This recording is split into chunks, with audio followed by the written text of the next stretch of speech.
जय हिंद प्यारे बच्चों। इस वीडियो में हम सॉल्व करेंगे class 6 my social mathematics exercise 5.4। तो देखिए 1 number name the quadrilateral that satisfies the description. तो यहाँ कुछ क्वाड्रेटल्स की डिस्क्रिप्शंस दी गई है, यानी कि प्रॉपर्टीज दी गई है। तो इन प्रॉपर्टीज पर बेस करते हैं आपको वो क्वाड्रेटल के नाम लिखना है। क्वाड्रेटल जो है ना वो ऐसा एक पॉलीगन है जिसकी 4 साइड्स होते हैं। तो किसी भी 4 साइड वाला क्लोज्ड फिगर जो है ना ये एक क्वाड्रेटल होते हैं। ठीक है, क्वाड्रेटल होते हैं। अच्छा आप देखिए क्वाड्रेटल को आप अलग अलग तरीकों से डिवाइड कर सकते हैं। बहुत सारे अलग अलग टाइप्स हैं। कुछ क्वाड्रेटल्स पैरेललोग्राम भी हैं। पैरेललोग्राम का मतलब क्या है? अगर ऑपोजिट दोनों साइड्स पैरेलल है, दो जुड़ा ऑपोजिट साइड्स अगर पैरेलल है जिस क्वाड्रेटल का, इस क्वाड्रेटल को हम पैरेललोग्राम कहते हैं। तो ऐसे बहुत सारे अलग अलग टाइप्स की पैरेललोग्राम होते हैं, जैसा कि रोम्बस, रेक्टेंगल। रोम्बस को भी 2 भाग की जा सकती है, रोम्बस और स्क्वायर। रेक्टेंगल को भी 2 भाग की जा सकती है, रेक्टेंगल और स्क्वायर। अच्छा, तो यहाँ जो हो रही है टाइप की क्वाड्रेटल यानी कि पैरेललोग्राम होगा ना, इनके अलग अलग डिस्क्रिप्शंस है, अलग अलग प्रॉपर्टीज हैं। 1 number opposite sides are parallel. देखिए जो क्वाड्रेटल की ऑपोजिट साइड्स पैरेलल होते हैं वो तो पैरेललोग्राम ही होगा। अच्छा, ऑल साइड्स आर इक्वल। अगर ऑल साइड्स इक्वल है तो ऑपोजिट साइड्स पैरेलल भी है और सारे के सारे साइड्स इक्वल भी है, तो इसको हम रोम्बस कहते हैं। तो 1 नंबर आंसर रोम्बस। ठीक है, देखिए रोम्बस में 2 फिगर्स आ सकते हैं। देखिए ये इसका चारों साइड्स इक्वल है और ऑपोजिट साइड्स भी पैरेलल है। अच्छा, ये जो फिगर है इसके भी चारों साइड्स इक्वल है और ऑपोजिट साइड्स पैरेलल है। तो ये स्क्वायर है, ये रोम्बस है। तो रोम्बस में दोनों ही आ सकते हैं, यानी कि रोम्बस की जो डेफिनेशन है वो क्या है? चारों साइड्स इक्वल होना और ऑपोजिट साइड्स पैरेलल होना, बस यूँ ही डेफिनेशन है।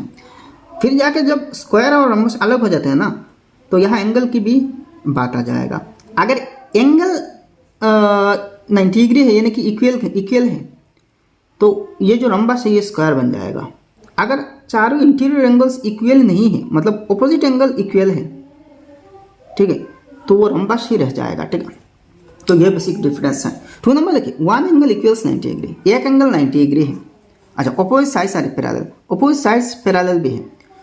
तो एक एंगल अगर 90 डिग्री है और ऑपोजिट साइड्स पैरेलल है, देखिए ऑपोजिट साइड एक, ये जो स्क्वायर है इसका ऑपोजिट एक एंगल 90 डिग्री है। तो किसी भी पैरेललोग्राम के, अगर किसी पैरेललोग्राम की सिर्फ एक एंगल 90 डिग्री है तो चारों एंगल्स 90 डिग्री हो जाएंगे।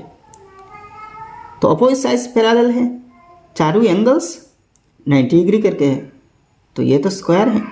अच्छा, दूसरा देखिए सिर्फ स्क्वायर में नहीं, रेक्टेंगल भी इस डेफिनेशन की दायरे में आ सकती है। ऑपोजिट साइड्स पैरेलल है, ठीक है। अच्छा, और इंटीरियर एक एंगल 90 डिग्री भी है। तो एक एंगल 90 डिग्री मतलब चारों एंगल्स 90 डिग्री है। तो इन दोनों को मिला के रेक्टेंगल कहते हैं, फिर इन दोनों को मिला के रोम्बस कहते हैं। तो ये जो स्क्वायर है ना ये रेक्टेंगल में भी आ सकती है एंगल के हिसाब से, और रोम्बस में आ सकते हैं साइड्स के हिसाब से। अकॉर्डिंग टू साइड ये एक रोम्बस है और अकॉर्डिंग टू एंगल ये एक रेक्टेंगल भी है। ठीक है, तो 2 नंबर आंसर क्या है? रेक्टेंगल है। ठीक है, 3 नंबर देखिए 2 sides are parallel, 2 sides parallel है, 2 साइड्स पैरेलल, लेकिन ऑल साइड्स नहीं कहा गया और ऑपोजिट साइड्स नहीं कहा गया, सिर्फ एक जुड़ा पैरेलल है। Other 2 sides are not parallel, और बाकी 2 साइड्स मतलब और एक जुड़ा साइड पैरेलल नहीं है, तो ये एक ट्रेपेजियम होगा। देखिए ट्रेपेजियम क्या है? मान लीजिए ये साइड और ये साइड पैरेलल है और ये साइड और ये साइड पैरेलल नहीं है, ये साइड और ये साइड पैरेलल नहीं है, लेकिन एक जुड़ा अपोजिट साइड पैरेलल है, तो इसको ट्रेपेजियम कहते हैं। ठीक है, तो 3 नंबर ट्रेपेजियम। 4 नंबर देखिए all sides are equal, all angles are equal, सब साइड्स इक्वल हैं, सब एंगल भी इक्वल है। तो सब एंगल इक्वल होना मतलब ये स्क्वायर है, तो 4 नंबर स्क्वायर है। नेक्स्ट 2 नंबर क्वेश्चन देखिए find the number of rectangles in the following figure and name them. तो ये जो एक फिगर है, कॉम्प्लेक्स फिगर है, इसमें कितने कितने रेक्टेंगल्स हैं और इनके नाम क्या क्या है।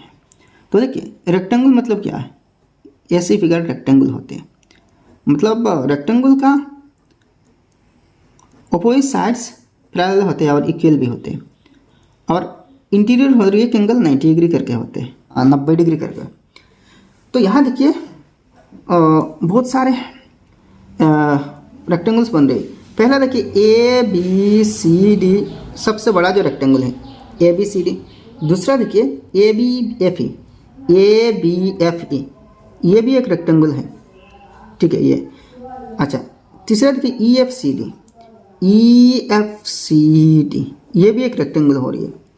चौथा देखिए A G H D, A G H D, A G H D, ये भी एक रेक्टेंगल हो रहा है, ठीक है।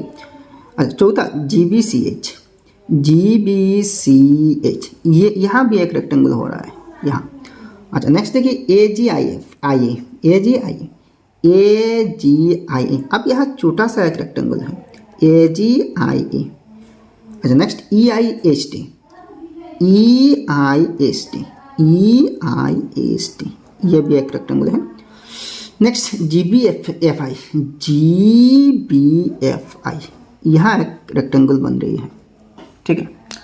अच्छा, इसके बाद देखिए and I F C H, I F C H, यहाँ एक रेक्टेंगल बन रही है आई एफ सी एच, ठीक है। देखिए इसके नाम अलग अलग दे सकते हैं, एफ आई एच सी होगा, सी एफ आई एच भी होगा, सी एच आई एफ भी होगा, ठीक है। नेक्स्ट नंबर देखिए which of the following is और आर ट्रू और falls in case of A square. तो एक स्क्वायर के केस में इनमें कौन कौन सी बात सही नहीं है और कौन सी बात सही है। तो देखिए ये एक स्क्वायर है, स्क्वायर तो आपको पता है चारों साइड्स इक्वल है, अपोजिट साइड्स पैरेलल है और इंटीरियर एंगल्स इक्वल है, यानी कि 90 डिग्री करके है। तो पहला बात देखिए sum of adjacent angles is 360 degree, sum of adjacent angles 360 degree कह रहा है, मतलब इसका एडजेसेंट एंगल ये है या फिर ये है, तो इन दोनों एंगल्स 90 डिग्री करके है, तो 90 + 90 180 है, लेकिन यहाँ कह रहा है 360, तो इसका मतलब यह फॉल्स है।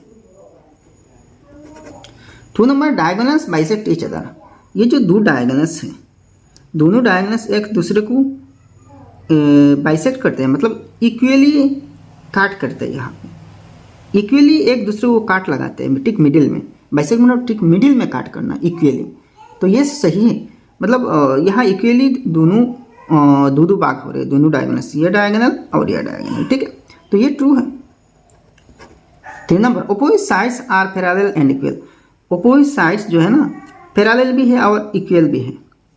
देखिए स्क्वायर के अपोजिट साइड्स पैरेलल होते हैं और इक्वल भी होते हैं, तो ये ट्रू है, ये ट्रू है।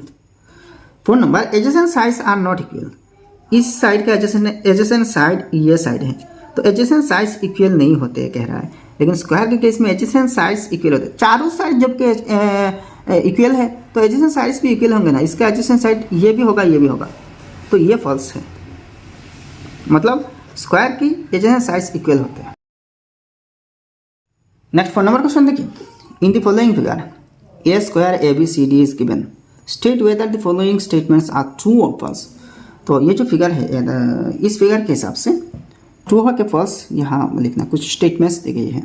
तो स्टेटमेंट क्या क्या है देखिए, ए बी बी सी, ये एक स्क्वायर है ना, देखिए एक स्क्वायर है, तो स्क्वायर जब है तो चारों साइड्स बराबर है और चारों एंगल्स भी बराबर है, 90 डिग्री करके, मतलब राइट एंगल करके।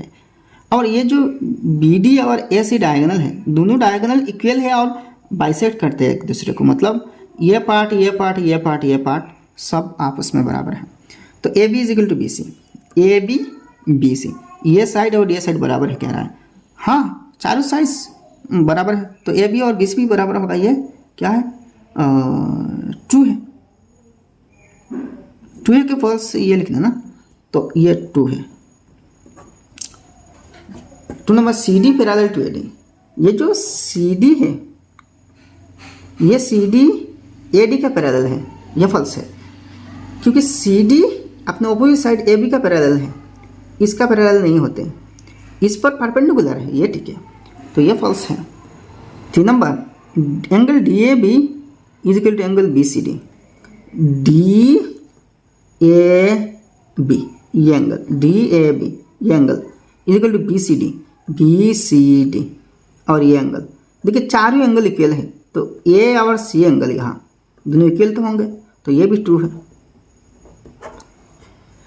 4 नंबर देखिए, angle A O B is equal to 90 degree. A O B, तो यहाँ जो एंगल है ये 90 डिग्री है। हाँ देखिए, एक्स स्क्वायर के दोनों डायगोनल जब बाइसेक्ट करते हैं एक दूसरे को, तो बाइसेक्टिंग पॉइंट में यहाँ 4 राइट एंगल होते हैं, मतलब 4 90 डिग्री एंगल बनते हैं, तो ये 90 डिग्री होगा ए ओ बी, तो ये भी ट्रू है। Next 5 number, A O is equal to O C. A O, मान लीजिए ये ओ है, तो ए ओ और ओ सी बराबर है, मतलब ये टुकड़ा बराबर है। हाँ बराबर है, बाइसेक्ट कर रहे हैं एक दूसरे को, तो बराबर तो होगा ना, बाइसेक्ट मतलब ही इक्वली दो भाग करना, बराबरी में काटना, तो ये भी ट्रू है। 5 नंबर क्वेश्चन देखिए, make the following statements to using the term all, some और नो। तो ऑल, सम या तो नो, इन तीनों शब्द यूज करके इन सब स्टेटमेंट्स को ट्रू बनाना, यानी कि ये जो ब्लैंक है, ब्लैंक में इन तीनों में से अप्रोप्रिएट जो वर्ड होगा इसको यूज करके फिलअप कर देना। तो 1 number, dash rhombus are squares. तो रोम्बस स्क्वायर्स होते हैं, तो क्या रोम्बस स्क्वायर होते हैं? देखिए रोम्बस में ये आते हैं थोड़ा सा टेढ़ा, और टेढ़ा नहीं, सीधा सीधी जो फिगर है ये भी रोम्बस होते हैं। रोम्बस की प्रॉपर्टी आपको पता है, चारों साइड्स अगर इक्वल है, ठीक है, तो वो रोम्बस है। तो चारों साइड स्क्वायर के भी इक्वल होते हैं, तो स्क्वायर भी रोम्बस के दायरे में आ जाते हैं। तो यहाँ देखिए, अगर ऑल रोम्बस कहा जाए, ऑल रोम्बस स्क्वायर, तो ये भी रोम्बस, ये भी रोम्बस, तो ये भी स्क्वायर हो जाएगा। तो यहाँ ऑल यूज नहीं होगा, सम यूज होगा, मतलब सम रोम्बसेस आर स्क्वायर्स, ठीक है। तो यहाँ वर्ड सम होगा बस। 2 नंबर देखिए, डैश ट्रेपीजियम्स आर क्वाड्रिलेटरल्स। तो ट्रेपीजियम्स क्वाड्रिलेटरल होते हैं। देखिए ट्रेपीजियम अलग अलग लेंथ के हो सकते हैं, ये एक ट्रेपीजियम है, ठीक है, ये भी एक ट्रेपीजियम है, ये सब ट्रेपीजियम्स है, ठीक है। तो देखिए किसी भी टाइप की ट्रेपीजियम हो, इसके चार साइड्स होते हैं, और 4 साइड वाला किसी भी फिगर क्या होते हैं, क्वाड्रिलेटरल होते हैं। तो यहाँ ऑल लिख सकते हैं, मतलब ऑल ट्रेपीजियम्स आर क्वाड्रिलेटरल्स। 3 नंबर देखिए, डैश स्क्वायर्स आर रोम्बसेस। तो स्क्वायर भी रोम्बस होते हैं। तो स्क्वायर तो देखिए एक टाइप के ही होते हैं, तो यहाँ ऑल लिख सकते हैं, ऑल स्क्वायर्स आर रोम्बसेस, मतलब सब स्क्वायर्स रोम्बस होते हैं, क्योंकि स्क्वायर रोम्बस के दायरे में आ सकते हैं। 4 नंबर देखिए, पैरेललोग्राम्स आर ऑल्सो ट्रेपीजियम्स। जो पैरेललोग्राम्स है ना, वो सब पैरेललोग्राम्स ट्रेपीजियम भी होते हैं, मतलब पैरेललोग्राम्स को हम ट्रेपीजियम भी कह सकते हैं। तो यहाँ ऑल यूज होगा, ऑल पैरेललोग्राम्स आर ऑल्सो ट्रेपीजियम्स, ठीक है। देखिए ट्रेपीजियम्स होने के लिए एटलीस्ट एक जुड़ा ऑपोजिट साइज पैरेलल होनी चाहिए। तो अगर 2 जुड़ा ऑपोजिट साइज पैरेलल हो जाए तो दिक्कत क्या है भाई, ट्रेपीजियम की शर्त सिर्फ 1 पेयर, एक जुड़ा ऑपोजिट साइज पैरेलल होना। तो 2 जुड़ा जब मिल रही है ना, तो दिक्कत क्या है भाई, 2 जुड़ा जब मिलते हैं तो वो पैरेललोग्राम हो जाते हैं, लेकिन पैरेललोग्राम से पहले वो एक ट्रेपीजियम है। 5 नंबर देखिए, डैश ट्रेपीजियम्स आर आइसोहेलिस। तो कुछ ट्रेपीजियम्स आइसोहेलिस होते हैं। देखिए जिस ट्रेपीजियम की एक जुड़ा अपोजिट साइड्स तो पैरेलल है, लेकिन दूसरा जुड़ा अपोजिट साइड्स पैरेलल नहीं है बल्कि इक्वल है। ये साइड और ये साइड इक्वल है, लेकिन पैरेलल नहीं है, ये साइड पैरेलल है। तो अगर जिस ट्रेपीजियम की एक जुड़ा अपोजिट साइड्स इक्वल है, इसको आइसोहेलिस ट्रेपीजियम कहते हैं।